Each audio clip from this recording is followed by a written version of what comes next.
তাদের প্ল্যান ছিল যে উপদেষ্টাদেরকে নাজেহাল করা, লাঞ্ছিত করা এবং সচিবালয় আক্রমণ করা। প্রধান উপদেষ্টার বাসভবন কি বিক্ষোভ দেখানোর জায়গা? কি ধরনের একটা আহাম্মকি কর্মকাণ্ড যে সচিবালয়ে ছাত্ররা ঢুকে যাচ্ছে, কেন তাকে অটোপাস দিতে হবে? এত বড় একটা পরিবর্তন কিন্তু আমাদের নিজেদের পরিবর্তন হয় নাই। এর আগে একজন উপদেষ্টা বলেছিল এটা ঠিক যে মানে ধান কাটার মৌসুমের মতো এখন আন্দোলনের মৌসুম চলছে। এখন তো তাও তুলনামূলকভাবে কম হচ্ছে।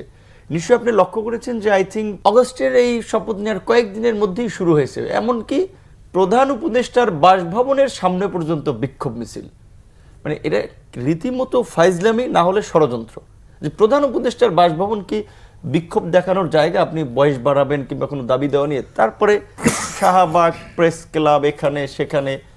পরে আমরা তখন বিশেষ করে আমি ব্যক্তিগতভাবে বিভিন্ন দাবি দেওয়া নিয়ে যারা আসছিলেন তাদের সাথে কথাবার্তা বলে এবং ওপেন বক্তব্যে বলছিলাম যে ভাই অন্তত 2-3টা মাস একটু অপেক্ষা করেন, সরকারটা একটু সেটেল ডাউন হোক, পরিবেশটা একটু বুঝুক। আর সহজ ভাষায় বুঝিয়ে বলছি যে একজন নতুন কর্মচারীও যদি কোনো একটা অফিসে যোগদান করে, তার ওই অফিসের পরিবেশ বুঝতেও মাসখানেক সময় লাগে।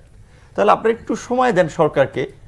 তো এখন এই যে বিশেষ করে কিছু ঘটনাকে দেখে আমরা দেখতেছেন কিছু হলেই রাস্তাঘাট বন্ধ করছে, সচিবালয়ে ঢুকে যাচ্ছে। আপনি চিন্তা করছেন এটা কি ধরনের একটা আহাম্মকি কর্মকাণ্ড যে সচিবালয়ে ছাত্ররা ঢুকে যাচ্ছে, কেন তাকে অটোপাস দিতে হবে? তো এখন এই যে আন্দোলন, সরকার অন্য সরকার কি হচ্ছে প্রেস ক্লাব থেকে আপনার মুভ করবে কিনা আগেই পুলিশ প্রস্তুত। তো এখন এই সরকার সহনশীল হওয়ায়, একটা অন্তর্বর্তীকালীন সরকার হওয়ায় তারা আগের সরকারের মতো অত আপনার শক্তি ব্যবহার করে না, শক্তি প্রয়োগ করে না। তো এখন তার মানে আন্দোলনকারী একটু পেয়ে বসছে সরকারকে নরম ভেবে যে না এটা সচিবালয় পর্যন্ত যাওয়া যায়, ধাক্কায় ধক্কায় ঢুকে যাবে। তো যার ফলে এই যে ঘটনাগুলো ঘটছে, কিছু ঘটনা এগুলো একেবারেই অনাকাঙ্ক্ষিত।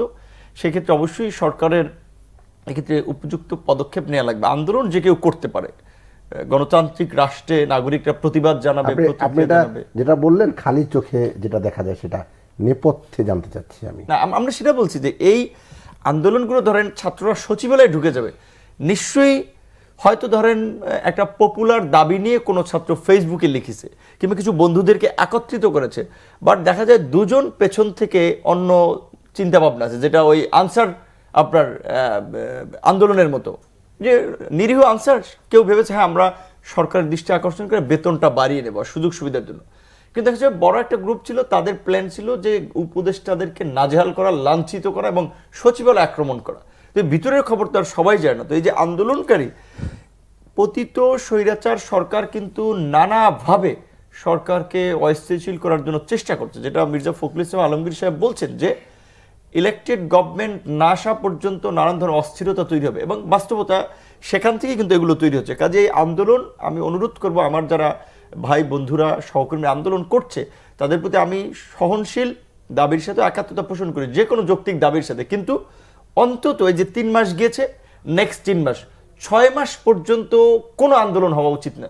6টা মাস আপনি এইরকমের একটা ভালনারেবল সিচুয়েশন, এইরকম একটা সংকট যেখানে অর্থনীতিকে বলে ফোকলা করে ফেলেছে, প্রতিষ্ঠানগুলোকে দানবে রূপান্তর করেছে। তো এখন এই সরকার প্রতিষ্ঠানগুলোকে একটু শৃঙ্খলায় নিয়ে আসবে, দেশের অর্থনীতিকে একটা কাঠামোতে নিয়ে আসবে, তার জন্য তো কিছুদিন সময়ের প্রয়োজন। আমি মনে করি যে আমাদের যাদের বিবেক বুদ্ধি আছে অন্তত 6টা মাস কোনো আন্দোলন সংগ্রামে যাওয়া উচিত না। তাহলে এই আন্দোলনগুলো যে হচ্ছে, বিশেষ করে কয়েকদিন পর পর গাজীপুরে বেতনের দাবিতে রাস্তাঘাট অবরোধ করে রাখছে, কিংবা আমরা যেটা শুনতে পেলাম যে সালমান এফ রহমানের বেক্সিমকো এবং নজরুল ইসলাম যে এক্সিম ব্যাংকের যে ডিরেক্টর ছিল, ওনার কোম্পানির লোকেরা নাসা গ্রুপ উদ্দেশ্য প্রণোদিত ভাবে আরো 8-10টা কোম্পানির ফ্যাক্টরি ভাঙচুর করেছে। তার ফ্যাক্টরিতে বেতনের সমস্যা হবে, সেখানে আন্দোলন লিমিটেড থাকবে।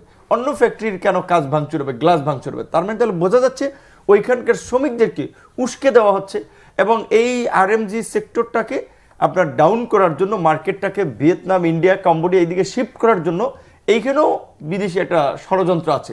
তো সেজন্য আসিফ নজরুল বলেছেন, তার কথার সাথে আমি একমত। অন্তত এই আন্দোলনের নামে যারা দেশকে অস্থিতিশীল করতে চায়, সরকারকে বেকায়দায় ফেলতে চায়, এদের বিরুদ্ধে একটা শক্ত পদক্ষেপ সরকারের নেওয়া দরকার। পাশাপাশি ছাত্র জনতাকেও এই সমস্ত বিষয়ে নিরুৎসাহিত করতে হবে এবং কোনো কোনো ক্ষেত্রে প্রয়োজনে প্রতিরোধ করতে হবে, কারণ না হলে এই সরকার কাজ করতে পারবে না। আর এই সরকার যদি অসুবিধায় পড়ে, সেই অসুবিধা কিন্তু গোটা জাতির।